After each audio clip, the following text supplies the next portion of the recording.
Yeah. Isang araw, nagpunta ang dalawang manliligaw ni Amparo sa bahay nila. Magandang araw po! Anong kailangan mo, iho? Nandyan po ba si Amparo? Nandito, bakit? Anong kailangan mo? Bala ko po sanang manligaw sa anak niyo eh. Ganun ba?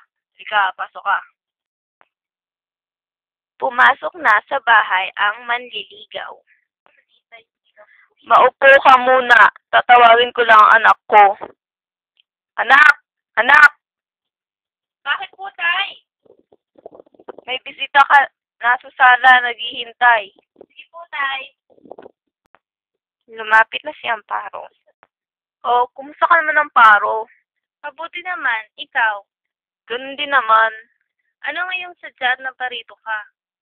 Nais ko sanang manligaw sa'yo. Kung okay lang sa'yo. Ha? Pag-iisipan ko. Balik ka na lang bukas ng umaga. Okay lang. Aasahan ko yan Sige. Teka lang, Amparo, pinat ka ba? Ha? Bakit? Kasi tinatibok mo kasi puso ko eh. Umalis na ang unang manliligaw at biglang dumating ang isa pang manliligaw ni Amparo. Amparo! Oh, bakit? Anong kailangan mo? Pwede bang manligaw sa'yo? Ha? Balik ka na lang bukas? Marami kasi akong ginagawa eh. Pasensya na. Ganun ba? Okay, sige. Kinabukasan, sabay na nagpunta ang mga manliligaw ni Amparo sa bahay nila. Tao po! Oh, bakit? Anong kailangan nyo? Diyan po ba si Amparo? Hindi ko na alam. Manliligaw po sana kami sa anak niyo eh. Yun kung okay lang po sa inyo. Tuloy kayo, kausapin niyo anak ko. Oh, bakit kayo narito? Tungkol kahapon? Nakapag-isip ka na ba? Alam niyo, sa totoo lang, ayaw ko sa inyo eh. Ha? Bakit naman? Kasi ang papangit yung dalawa. Makakaalis na kayo. Ipagpatawad niyo kung ano man ang aking nasabi na nakasakit sa kalooban niyo. Umalis na lang ang dalawang manliligaw sa bahay. Paglabas nila, may narinig silang dalawang alin na nag-uusap. Sinala naman talaga ng ugali ng Amparo na yan. Naku, sinabi mo pa. Maganda nga. Ang pangit naman ang ugali. Nagtingin ng dalawang manliligaw ni Amparo. Sasama pala ang ugali niya. Nang matapos ang gabi, may natagpuan si Amparo na isang lalaki. Sa unang kita pa lang niya dito, ay nahulog na ang kanyang loob sa kanya. Miss, ayos ka lang? Oo, bakit? Ako pala si JR. Ikaw, anong pangalan mo? Ako si Amparo. Matapos ang ilang oras, nagpaalam na ang lalaki. Amparo, aalis na ako. Baka hinahanap na ako pati na rin ikaw. Sige, sa susunod na lang. Paalam. Nasa bahay na si Amparo. Ito ay kinausap na kanyang mga magulang. Anak, ba't ganyan ka sa mga manliligaw mo? Bakit? Ano bang ginawa kong masama? Amparo, mais ka nga ng pagsasalita mo. Hindi mo na kami ginagalang ano naman? Ang pangit-pangit nyo. Sana hindi ko na lang kayo naging magulang. Teka, magulang ko nga ba kayo? Ang pangit-pangit nyo kasi. Pero ako, maganda. Sumusobra ka na Lumayas ka!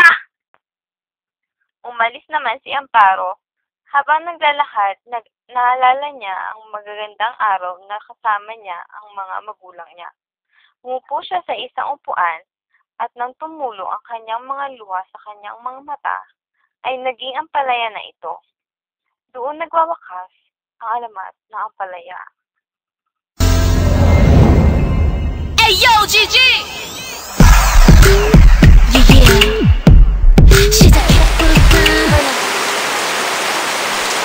Isang araw, sabay nila Amparo, nagpunta. Nabito. Ito nga naman. Uy, ayos tayo.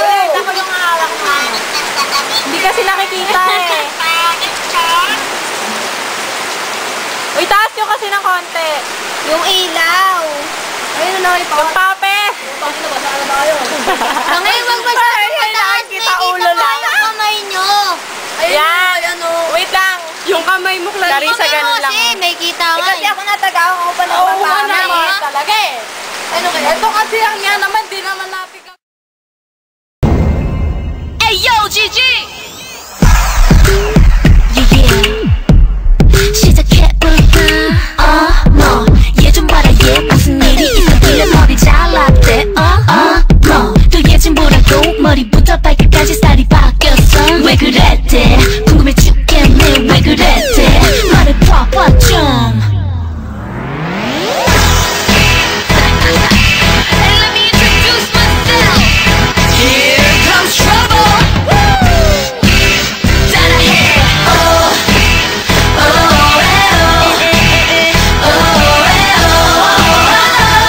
너 잘났어 정말 지금 뭔데 웃겨 남은 커피 센거 아니 나 보고 평범하단다 yeah 그 남자 완전 맘에 들었나 봐 말도 안돼 말도 안돼 너무 예뻐지고 섹시해졌어 그 남자 때문이지 물어볼 뻔했다니까 너 바꾼 화장품이 뭔지 사실 난 처음 봤어 상처 입은 야수 같은 기쁜 눈 얘기만 해도 어지럽다니까 너 잘났어 정말 잘났어 정말 Here comes trouble Hey girl listen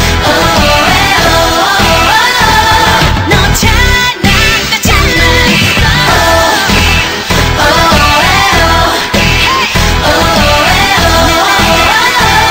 너 잘났어 정말 Hey you stop Let me put it down another way